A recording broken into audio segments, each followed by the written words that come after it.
I. The will to power in science.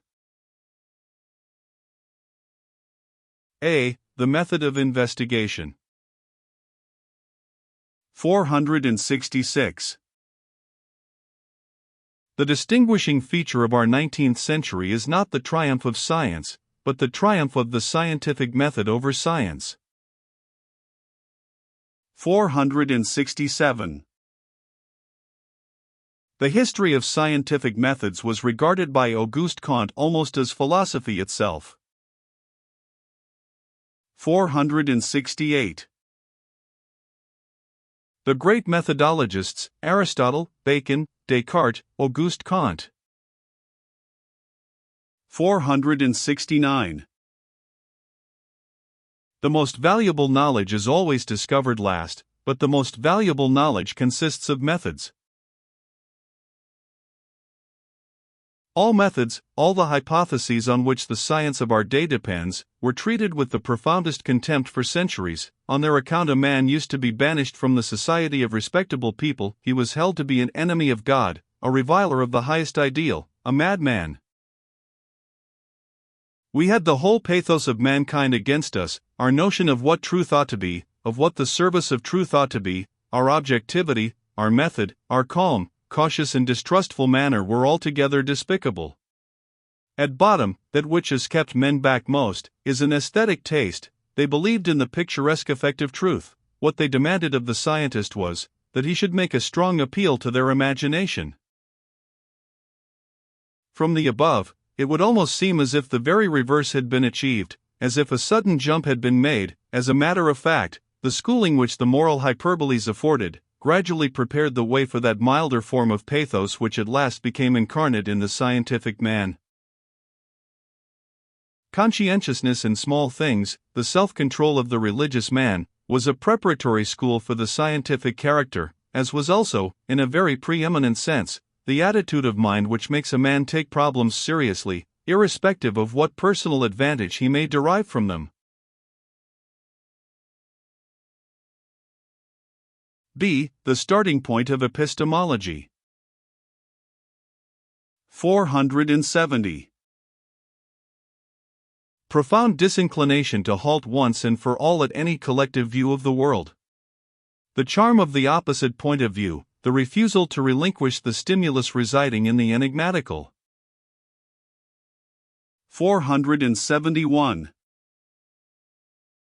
The hypothesis that, at bottom, things proceed in such a moral fashion that human reason must be right, is a mere piece of good-natured and simple-minded trustfulness, the result of the belief in divine truthfulness, God regarded as the creator of all things. These concepts are our inheritance from a former existence and a beyond. 472. The contradiction of the so-called facts of consciousness. Observation 1,000 times more difficult, error is perhaps the absolute condition of observation. 473. The intellect cannot criticize itself, simply because it can be compared with no other kind of intellect, and also because its ability to know would only reveal itself in the presence of actual reality, that is to say, because, in order to criticize the intellect, we should have to be higher creatures with absolute knowledge. This would presuppose the existence of something, a thing in itself, apart from all the perspective kinds of observation and senso-spiritual perception. But the psychological origin of the belief in things forbids our speaking of things in themselves. 474. The idea that a sort of adequate relation exists between subject and object, that the object is something which when seen from inside would be a subject, is a well-meant invention which, I believe, has seen its best days. The measure of that which we are conscious of is perforce entirely dependent upon the coarse utility of the function of consciousness. How could this little garret prospect of consciousness warrant our asserting anything in regard to subject and object, which would bear any relation to reality? 475. Criticism of modern philosophy, erroneous starting point, as if there were such things as facts of consciousness and no phenomenalism in introspection. 476. Consciousness, to what extent is the idea which is thought of, the idea of will, or the idea of a feeling, which is known by us alone, quite superficial? Our inner world is also appearance. 477. I am convinced of the phenomenalism of the inner world also. Everything that reaches our consciousness is utterly and completely adjusted, simplified, schematized, interpreted. The actual process of inner perception, the relation of causes between thoughts, feelings, desires, between subject and object, is absolutely concealed from us, and may be purely imaginary. This inner world of appearance is treated with precisely the same forms and procedures as the outer world. We never come across a single fact. Pleasure and pain are more recently evolved intellectual phenomena. Causality evades us. To assume the existence of an immediate causal relation between thoughts, as logic does, is the result of the coarsest and most clumsy observation. There are all sorts of passions that may intervene between two thoughts, but the interaction is too rapid. That is why we fail to recognize them. That is why we actually deny their existence. Thinking, as the epistemologists understand /art, never takes place at all. It is an absolutely gratuitous fabrication, arrived at by selecting one element from the process and by eliminating all the rest, an artificial adjustment for the purpose of the understanding. The mind, something that thinks, at times, even, the mind absolute and pure. This concept is an evolved and second result of false introspection, which believes in thinking. In the first place, an act is imagined here which does not really occur at all, i.e., thinking, and, secondly, a subject substratum is imagined in which every process of this thinking has its origin, and nothing else. That is to say, both the action and the agent are fanciful. 478. Phenomenalism must not be sought in the wrong quarter. Nothing is more phenomenal, or, to be more precise, nothing is so much deception, as this inner world, which we observe with the inner sense. Our belief that the will is a cause was so great, that, according to our personal experiences in general, we projected a cause into all phenomena, i.e., a certain motive is posited as the cause of all phenomena. We believe that the thoughts which follow one upon the other in our minds are linked by some sort of causal relation. The logician, more especially, who actually speaks of a host of facts which have never once been seen in reality, has grown accustomed to the prejudice that thoughts are the cause of thoughts. We believe, and even our philosophers believe it still, that pleasure and pain are the causes of reactions, that the very purpose of pleasure and pain is to occasion reactions. For hundreds of years, pleasure and pain have been represented as the motives for every action. Upon reflection, however, we are bound to concede that everything would have proceeded in exactly the same way, according to precisely the same sequence of cause and effect, if the states pleasure and pain had been entirely absent, and that we are simply deceived when we believe that they actually cause anything. They are the attendant phenomena, and they have quite a different purpose from that of provoking reactions. They are in themselves effects involved in the process of reaction which takes place. In short, everything that becomes conscious is a final phenomenon, a conclusion, and is the cause of nothing. All succession of phenomena in consciousness is absolutely atomistic, and we try to understand the universe from the opposite point of view, as if nothing were effective or real, save thinking, feeling, willing. 479. The phenomenalism of the inner world. A chronological inversion takes place, so that the cause reaches consciousness as the effect. We know that pain is projected into a certain part of the body although it is not really situated there. We have learnt that all sensations which were ingenuously supposed to be conditioned by the outer world are, as a matter of fact, conditioned by the inner world, that the real action of the outer world never takes place in a way of which we can become conscious. That fragment of the outer world of which we become conscious is born after the effect produced by the outer world has been recorded, and is subsequently interpreted as the cause of that effect. In the phenomenalism of the inner world, the chronological order of cause and effect is inverted. The fundamental fact of inner experience is that the cause is imagined after the effect has been recorded. The same holds good of the sequence of thoughts. We seek for the reason of a thought, before it has reached our consciousness, and then the reason reaches consciousness first, whereupon follows its effect.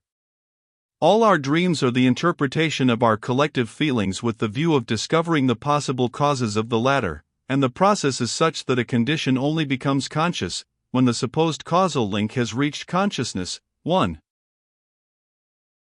The whole of inner experience is founded on this, that a cause is sought and imagined which accounts for a certain irritation in our nerve centers, and that it is only the cause which is found in this way which reaches consciousness. This cause may have absolutely nothing to do with the real cause. It is a sort of groping assisted by former inner experiences, that is to say, by memory.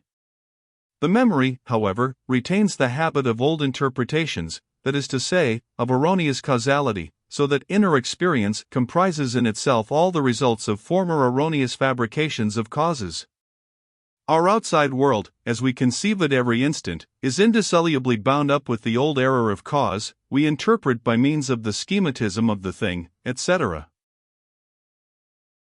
Inner experience only enters consciousness when it has found a language which the individual can understand, that is to say, a translation of a certain condition into conditions with which he is familiar. Understand means simply this: to be able to express something new in the terms of something old or familiar. For instance, I feel unwell. A judgment of this sort presupposes a very great and recent neutrality on the part of the observer. The simple man always says, "This and that make me feel unwell." He begins to be clear concerning his indisposition only after he has discovered a reason for it. This is what I call a lack of philological knowledge. To be able to read a text, as such, without reading an interpretation into it, is the latest form of inner experience. It is perhaps a barely possible form.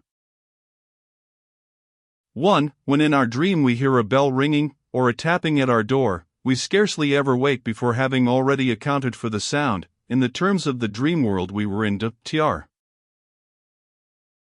480.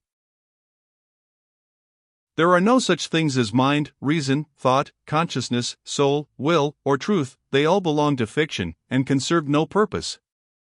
It is not a question of subject and object, but of a particular species of animal which can prosper only by means of a certain exactness, or, better still, regularity in recording its perceptions, in order that experience may be capitalized.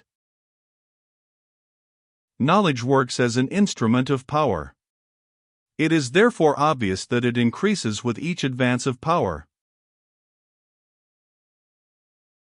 The purpose of knowledge, in this case, as in the case of good or beautiful, the concept must be regarded strictly and narrowly from an anthropocentric and biological standpoint.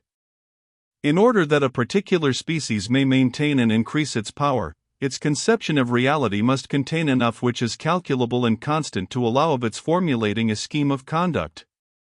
The utility of preservation, and not some abstract or theoretical need to eschew deception, stands as the motive force behind the development of the organs of knowledge. They evolve in such a way that their observations may suffice for our preservation. In other words, the measure of the desire for knowledge depends upon the extent to which the will to power grows in a certain species. A species gets a grasp of a given amount of reality, in order to master it, in order to enlist that amount in its service. C. The belief in the ego. Subject.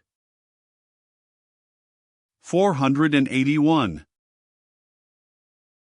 In opposition to positivism, which halts at phenomena and says, "These are only facts and nothing more," I would say, no, facts are precisely what is lacking. All that exists consists of interpretations.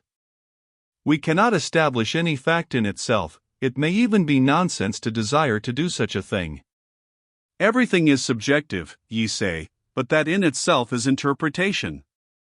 The subject is nothing given, but something superimposed by fancy, something introduced behind. Is it necessary to set an interpreter behind the interpretation already to hand?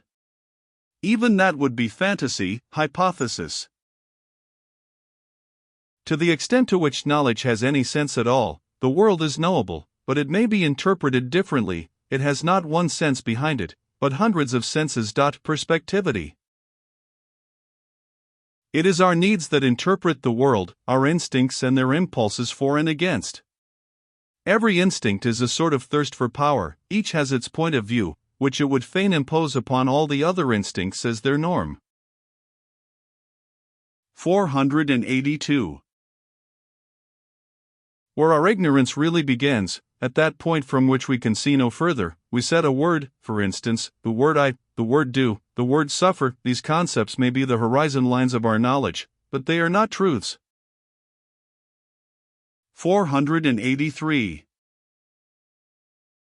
Owing to the phenomenon thought, the ego is taken for granted, but up to the present everybody believed, like the people, that there was something unconditionally certain in the notion I think, and that by analogy with our understanding of all other causal reactions this I was the given cause of the thinking.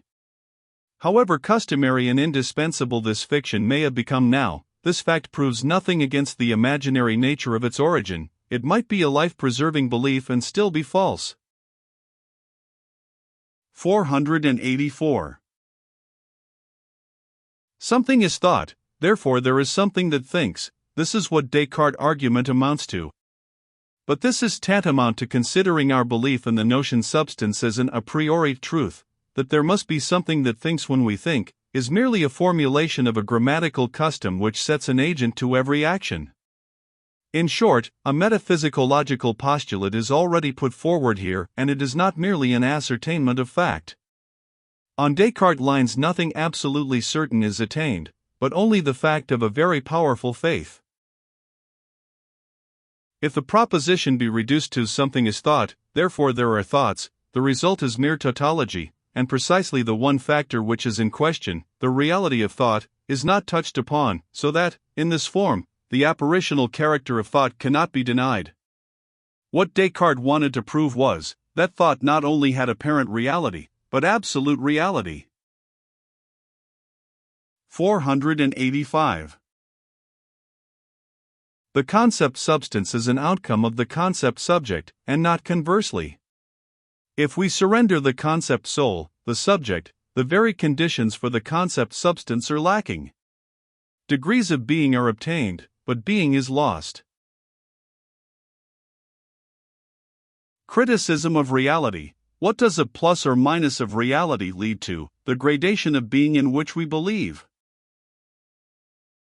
The degree of our feeling of life and power, the logic and relationship of past life, presents us with the measure of being, reality, non-appearance. Subject I. This is the term we apply to our belief in an entity underlying all the different moments of the most intense sensations of reality. We regard this belief as the effect of a cause, and we believe in our belief to such an extent that, on its account alone, we imagine truth, reality, substantiality. A subject is the fiction which would fain make us believe that several similar states were the effect of one substratum, but it was who first created the similarity of these states. The symbolizing and adjusting of them is the fact, not their similarity. On the contrary, this ought rather to be denied. 486. One would have to know what being is, in order to be able to decide whether this or that is real. For instance, the facts of consciousness. It would also be necessary to know what certainty and knowledge are, and so forth. But, as we do not know these things, a criticism of the faculty of knowledge is nonsensical. How is it possible for an instrument to criticize itself, when it is itself that exercises the critical faculty? It cannot even define itself. 487. Should not all philosophy ultimately disclose the first principles on which the reasoning processes depend, that is to say, our belief in the ego as a substance, as the only reality according to which, alone, we are able to ascribe reality to things? The oldest realism at length comes to light, simultaneously with man's recognition of the fact that his whole religious history is no more than a history of soul superstitions. Here there is a barrier. Our very thinking, itself, involves that belief, with its distinctions, substance, accident, action, agent, etc. To abandon it would mean to cease from being able to think. But that a belief, however useful it may be for the preservation of a species, has nothing to do with the truth, may be seen from the fact that we must believe in time, space, and motion, without feeling ourselves compelled to regard them as absolute realities. 488. The psychological origin of our belief and reason that the ideas reality, being, are derived from our subject feeling. Subject, interpreted through ourselves so that the ego may stand as substance, as the cause of action, as the agent. The metaphysical-logical postulates, the belief in substance, accident, attribute, etc., draws its convincing character from our habit of regarding all our actions as the result of our will, so that the ego, as substance, does not vanish in the multiplicity of changes. But there is no such thing as will. We have no categories which allow us to separate a world as thing in itself, from a world of appearance. All our categories of reason have a sensual origin, they are deductions from the empirical world. The soul, the ego, the history of these concepts shows that here, also, the oldest distinction, spiritus, life, obtains. If there is nothing material, then there can be nothing immaterial. The concept no longer means anything. No subject atoms.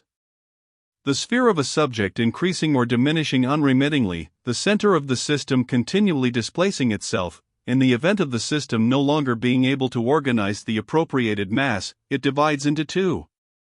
On the other hand, it is able, without destroying it, to transform a weaker subject into one of its own functionaries, and, to a certain extent, to compose a new entity with it.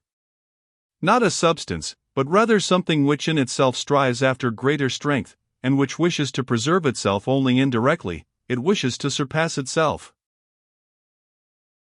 489.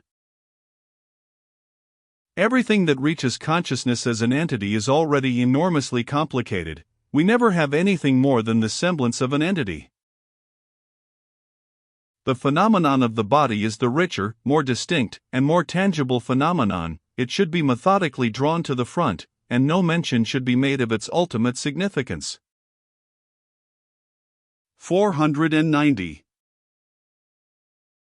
The assumption of a single subject is perhaps not necessary. It may be equally permissible to assume a plurality of subjects, whose interaction and struggle lie at the bottom of our thought and our consciousness in general. A sort of aristocracy of cells in which the ruling power is vested? Of course, an aristocracy of equals, who are accustomed to ruling cooperatively and understand how to command. My hypotheses. The subject as a plurality. Pain intellectual and dependent upon the judgment harmful, projected. The effect always unconscious, the inferred and imagined cause is projected, it follows the event. Pleasure is a form of pain. The only kind of power that exists is of the same nature as the power of will, a commanding of other subjects which thereupon alter themselves. The unremitting transientness and volatility of the subject. Mortal soul. Number as perspective form. 491. The belief in the body is more fundamental than the belief in the soul. The latter arose from the unscientific observation of the agonies of the body. Something which leaves it. The belief in the truth of dreams. 492. The body and physiology the starting point. Why, we obtain a correct image of the nature of our subject entity, that is to say, as a number of regents at the head of a community, not as souls or as life forces, as also of the dependence of these regents upon their subjects, and upon the conditions of a hierarchy, and of the division of labor, as the means ensuring the existence of the part in the whole. We also obtain a correct image of the way in which the living entities continually come into being and expire, and we see how eternity cannot belong to the subject. We realize that the struggle finds expression in obeying as well as in commanding, and that a fluctuating definition of the limits of power is a factor of life. The comparative ignorance in which the ruler is kept, of the individual performances and even disturbances taking place in the community, also belong to the conditions under which government may be carried on. In short, we obtain a valuation even of want of knowledge, of seeing things generally as a whole, of simplification, of falsification, and of perspective. What is most important, however, is that we regard the ruler and his subjects as of the same kind, all feeling, willing, thinking, and that wherever we see or suspect movement in a body, we conclude that there is cooperative subjective and invisible life. Movement as a symbol for the eye, it denotes that something has been felt, willed, thought. The danger of directly questioning the subject concerning the subject, and all spiritual self-reflection, consists in this, that it might be a necessary condition of its activity to interpret itself erroneously. That is why we appeal to the body and lay the evidence of sharpened senses aside, or we try and see whether the subjects themselves cannot enter into communication with us. D. Biology of the instinct of knowledge. Perspectivity. 493. Truth is that kind of error without which a certain species of living being cannot exist. The value for life is ultimately decisive. 494. It is unlikely that our knowledge extends farther than is exactly necessary for our self-preservation. Morphology shows us how the senses and the nerves as well as the brain evolve in proportion as the difficulties of acquiring sustenance increase. 495. If the morality of "thou shalt not lie" be refuted, the sense for truth will then have to justify itself before another tribunal as a means to the preservation of man, as will to power. Likewise our love of the beautiful, it is also the creative will. Both senses stand side by side. The sense of truth is the means wherewith the power is appropriated to adjust things according to one's taste. The love of adjusting and reforming, a primeval love. We can only take cognizance of a world which we ourselves have made. 496. Concerning the multifariousness of knowledge. The tracing of its relation to many other things, or the relation of kind, how should knowledge be of another? The way to know and to investigate is in itself among the conditions of life. That is why the conclusion that there could be no other kind of intellect, for ourselves, than the kind which serves the purpose of our preservation is an excessively hasty one. This actual condition may be only an accidental, not in the least an essential, one. Our apparatus for acquiring knowledge is not adjusted for knowledge. 497. The most strongly credited a priori truths are, to my mind, mere assumptions pending further investigation. For instance, the law of causation is a belief so thoroughly acquired by practice and so completely assimilated, that to disbelieve in it would mean the ruin of our kind. But is it therefore true? What an extraordinary conclusion! As if truth were proved by the mere fact that man survives. 498. To what extent is our intellect also a result of the conditions of life? We should not have it did we not need to have it, and we should not have it as we have it, if we did not need it as we need it, that is to say, if we could live otherwise. 499. Thinking in a primitive, inorganic, state is to persevere in forms, as in the case of the crystal that, in our thought, the essential factor is the harmonizing of the new material with the old schemes, equals Procrustes' bed, the assimilation of the unfamiliar. 500.